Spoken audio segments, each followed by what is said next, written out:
Captain ਸਰਕਾਰ ਤਾਂ ਇਹ ਦਾਅਵਾ ਕਰ ਰਹੀ ਹੈ ਕਿ ਰੋਜ਼ਗਾਰ ਮੇਲੇ ਲਾ ਕੇ ਅਸੀਂ ਰੋਜ਼ਗਾਰ ਵੀ ਦਿੱਤਾ। ਰੋਜ਼ਗਾਰ ਮੇਲੇ ਕੋਈ ਇਹ ਥੋੜੀ ਹੈਗਾ ਕਿ ਤੁਸੀਂ ਰੋਜ਼ਗਾਰ ਦਾ ਬਹੁਤ ਵਧੀਆ ਪਲਾਨ ਬਣਾਇਆ। ਕਿੰਨੇ ਰੋਜ਼ਗਾਰ ਮੇਲਿਆਂ 'ਚ ਕਿੰਨੇ ਕਿੰਨੇ ਦੀਆਂ ਨੌਕਰੀਆਂ ਮਿਲੀਆਂ, ਕਿਸੇ ਨੂੰ 5000 ਦੀ, ਔਰ ਕਿੰਨਾ ਲੋਕਾਂ ਨੂੰ ਜਿਹੜੇ ਕੋਈ ਐਮਟੈਕ ਆ। ਬੇਰੁਜ਼ਗਾਰੀ ਜਿੱਥੇ ਜਿੱਥੇ ਵੀ ਹੁੰਦੀ ਹੈ ਉੱਥੇ ਫਿਰ ਲਾਮਤਾ ਜਨਮ ਲੈਂਦੀਆਂ। ਇਹ ਗੈਂਗਸਟਰ ਕੌਣ ਬਣ ਰਹੇ ਨੇ, ਇਹ ਨਸ਼ੇ 'ਚ ਕੌਣ ਜਾ ਰਹੇ ਨੇ। ਅਸੀਂ ਨਹੀਂ ਕਹਿੰਦੇ ਇੱਕ ਕਾਰਨ ਆ, ਬੇਰੁਜ਼ਗਾਰੀ ਹੀ ਕਾਰਨ ਆ। ਜੇ ਆਪਾਂ ਇਕੱਲੇ ਪੰਜਾਬ ਦੀ ਗੱਲ ਕਰੀਏ ਤਾਂ ਪੰਜਾਬ ਦੇ ਵਿੱਚ ਜਦੋਂ ਕੈਪਟਨ ਸਰਕਾਰ ਸੱਤਾ 'ਚ ਆਈ ਸੀ, ਘਰ ਘਰ ਨੌਕਰੀ ਦਾ ਵਾਅਦਾ ਵੀ ਕੀਤਾ ਸੀ ਤੇ ਕੈਪਟਨ ਸਰਕਾਰ ਤਾਂ ਇਹ ਦਾਅਵਾ ਕਰ ਰਹੀ ਹੈ ਕਿ ਰੋਜ਼ਗਾਰ ਮੇਲੇ ਲਾ ਕੇ ਅਸੀਂ ਰੋਜ਼ਗਾਰ ਵੀ ਦਿੱਤਾ ਬਹੁਤ ਨੌਜਵਾਨਾਂ ਨੂੰ। ਨੌਜਵਾਨ ਉਹੀ ਰੌਲਾ ਪਾ ਰਹੇ ਆ। ਦੇਖੋ ਇਹ ਤਾਂ ਦਾਅਵੇ ਨੇ ਸਰਕਾਰ ਦੇ। ਉਹ ਕੀ ਹੈਗਾ ਕਿ ਜਿਹੜੇ ਰੋਜ਼ਗਾਰ ਮੇਲੇ ਲਾਏ ਉਹਨਾਂ 'ਚ ਕੀ ਸੀਗਾ, ਕੈਂਪਸ ਪਲੇਸਮੈਂਟ ਸੀ। ਉਹ ਰੋਜ਼ਗਾਰ ਮੇਲੇ ਇਹਨਾਂ ਦੇ ਕੈਂਪਸ ਪਲੇਸਮੈਂਟ ਆ। ਅਸੀਂ ਨਹੀਂ ਕਹਿੰਦੇ ਕੈਂਪਸ ਪਲੇਸਮੈਂਟ ਨਹੀਂ ਹੋਣੀ ਚਾਹੀਦੀ, ਉਹ ਤਾਂ ਯੂਨੀਵਰਸਿਟੀਆਂ ਕੈਂਪਸ ਪਲੇਸਮੈਂਟ ਵੀ ਕਰ ਦਿੰਦੀਆਂ ਸੀਗੀਆਂ। ਰੋਜ਼ਗਾਰ ਮੇਲੇ ਕੋਈ ਇਹ ਥੋੜੀ ਹੈਗਾ ਕਿ ਤੁਸੀਂ ਰੋਜ਼ਗਾਰ ਦਾ ਬਹੁਤ ਵਧੀਆ ਪਲਾਨ ਬਣਾਇਆ। ਤੁਸੀਂ ਕਿੰਨੇ ਰੋਜ਼ਗਾਰ ਮੇਲਿਆਂ 'ਚ ਕਿੰਨੇ ਕਿੰਨੇ ਦੀਆਂ ਨੌਕਰੀਆਂ ਮਿਲੀਆਂ, ਕਿਸੇ ਨੂੰ 5000 ਦੀ, ਔਰ ਕਿੰਨਾ ਲੋਕਾਂ ਨੂੰ ਜਿਹੜੇ ਕੋਈ ਐਮਟੈਕ ਆ, ਕੋਈ ਬੀਟੈਕ ਆ, ਪੜ੍ਹੇ ਲਿਖੇ ਲੋਕ ਜਿਹੜੇ ਮਾਸਟਰ ਡਿਗਰੀਆਂ ਕਰੀ ਫਿਰਦੇ ਨੇ, ਉਹਨਾਂ ਨੂੰ ਕਿੰਨਾ ਰੋਜ਼ਗਾਰ ਤੁਸੀਂ ਦੇ ਰਹੇ ਹੋ ਕਿ ਉਹ ਸੈਟੀਸਫਾਈਡ ਹੋ ਜਾਣਗੇ। ਪਹਿਲੀ ਗੱਲ ਤਾਂ। ਦੂਜੀ ਗੱਲ, ਕਹਿੰਦੇ ਜੀ ਅਸੀਂ ਤਾਂ ਵਿਚਕਾਰ ਆ ਕਾਰਪੋਰੇਟ ਤੇ ਲੋਕਾਂ ਦੇ। ਉਹ ਤਾਂ ਕੋਈ ਵੀ ਕਰ ਦੂਗਾ। ਉਹ ਤਾਂ ਕੰਸਲਟੈਂਸੀ ਕੰਪਨੀਆਂ ਬਥੇਰੀਆਂ ਆ ਗਈਆਂ। ਉਹ ਤਾਂ ਬਥੇਰੀਆਂ ਕੰਪਨੀਆਂ ਨੇ ਜਿਹੜੀਆਂ ਨੌਕਰੀਆਂ ਤੁਹਾਡੇ ਰਿਜ਼ਿਊਮ ਲੈਂਦੀਆਂ ਨੇ। job.com ਇਹ ਬਥੇਰੀਆਂ ਜੌਬ ਦੀਆਂ ਕੰਪਨੀਆਂ ਨੇ, ਆਨਲਾਈਨ ਹੀ ਦੇਈ ਜਾਂਦੀਆਂ ਨੇ। ਸਵਾਲ ਇਹ ਹੈ ਕਿ ਸਰਕਾਰ ਦਾ ਕੰਮ ਕੀ ਹੈ। ਸਰਕਾਰ ਦਾ ਕੰਮ ਰੋਜ਼ਗਾਰ ਪੈਦਾ ਕਰਨਾ। ਰੈਵਨਿਊ ਇੱਕ ਮਹਿਕਮਾ ਸਰਕਾਰ 'ਚ, ਰੈਵਨਿਊ ਜਨਰੇਸ਼ਨ। ਇਹ ਮਹਿਕਮਾ ਸਰਕਾਰ ਦੇ ਅੰਦਰ ਮਨਪ੍ਰੀਤ ਬਾਦਲੇ ਦੇ ਮੁਖੀ ਨੇ ਇਸ ਮਹਿਕਮੇ ਦੇ। ਤਾਂ ਇਹਨਾਂ ਤੋਂ ਪੁੱਛੋ ਕਿ ਰੈਵਨਿਊ ਜਨਰੇਸ਼ਨ ਹੋਈ ਕਿੰਨੀ। Employment generation, revenue generation, employment generation.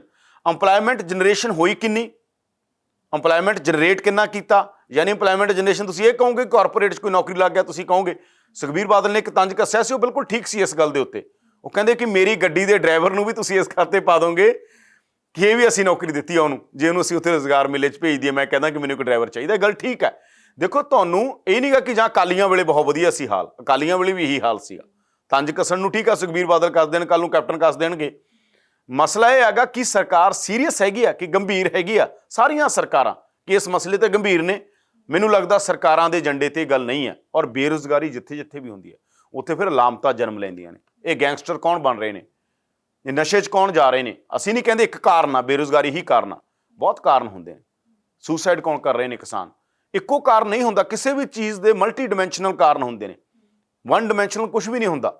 ਹਰ ਚੀਜ਼ ਮਲਟੀ ਡਿਮੈਂਸ਼ਨਲ ਹੁੰਦੀ ਆ। ਔਰ ਰੋਜ਼ਗਾਰ ਵੀ ਅਸੀਂ ਕਹਿੰਦੇ ਆਂਗੇ ਕਿ ਮਲਟੀ ਡਿਮੈਂਸ਼ਨਲ ਆ। ਪਰ ਸਵਾਲ ਇਹ ਹੈਗਾ ਕਿ ਸਰਕਾਰਾਂ ਇਸ ਗੱਲ ਲਈ ਸੀਰੀਅਸ ਨੇ, ਕਿ ਸਰਕਾਰਾਂ ਕੋਲ ਕੋਈ ਪਲਾਨ ਹੈਗਾ, ਕਿ ਸਰਕਾਰਾਂ ਇਹ ਸੋਚਦੀਆਂ ਨੇ ਕਿ ਮੁੰਡੇ ਗਲਤ ਰਾਹ ਨਾ ਜਾਣ, ਇਹ ਨਸ਼ੇ 'ਚ ਨਾ ਜਾਣ, ਇਹ ਗੈਂਗਸਟਰ ਨਾ ਬਣਨ, ਇਹ ਪੁੱਠੇ ਪਾਸੇ ਨਾ ਜਾਣ। ਔਰ ਮੂਵਮੈਂਟਾਂ ਦੇਖ ਲਓ ਦੇਸ਼ ਦੇ ਅੰਦਰ, ਜਦੋਂ ਵੀ ਕੋਈ ਲਹਿਰਾਂ ਖੜੀਆਂ ਹੁੰਦੀਆਂ ਕੌਣ ਹੁੰਦਾ ਉਹਨਾਂ 'ਚ। ਤੁਸੀਂ ਦੇਖ ਲਓ, ਚਾਹੇ ਫਰਾਂਸ ਦੇ ਅੰਦਰ ਦੇਖ ਲਓ, ਦੁਨੀਆ ਦੇ ਜਿਹੜੇ ਮਰਜ਼ੀ ਹਿੱਸੇ ਦੇ ਲਓ, ਯੂਥ ਹੁੰਦਾ। ਧਰਨੇ 'ਚ ਕੌਣ ਆ, ਯੂਥ ਆ। ਜਦੋਂ ਉਹ 'ਚ ਫਰਸਟ੍ਰੇਸ਼ਨ ਹੋਊ, ਜਦੋਂ ਉਹਦੇ ਕੋਲ ਮੌਕੇ ਨਹੀਂ ਹੋਣਗੇ ਤਾਂ ਸਮਾਜ ਵੀ ਕਦੇ ਸਹਿਜ ਨਹੀਂ ਰਹਿਣਗੇ। ਇਹ ਸਰਕਾਰਾਂ ਨੂੰ ਸੋਚਣ ਦੀ ਲੋੜ ਹੁੰਦੀ ਹੈ। ਜੇ ਮਾਹੌਲ ਖਰਾਬ ਹੁੰਦੇ ਆ, ਉਹ ਸਰਕਾਰਾਂ ਦੀਆਂ ਗਲਤ ਨੀਤੀਆਂ ਕਰਕੇ ਹੁੰਦੀ ਆ। ਜੇ ਸਰਕਾਰਾਂ ਦੀਆਂ ਨੀਤੀਆਂ ਠੀਕ ਹੋਣਗੀਆਂ, ਇਹੀ ਨੌਜਵਾਨ ਬੇਰੁਜ਼ਗਾਰ ਹੁੰਦੇ ਹੁੰਦੇ ਬਾਗੀ ਹੋ ਜਾਂਦੇ ਨੇ। ਬੇਰੁਜ਼ਗਾਰ ਬਾਗੀ ਕਦੋਂ ਹੋ ਜੇ ਪਤਾ ਨਹੀਂ ਲੱਗਦਾ।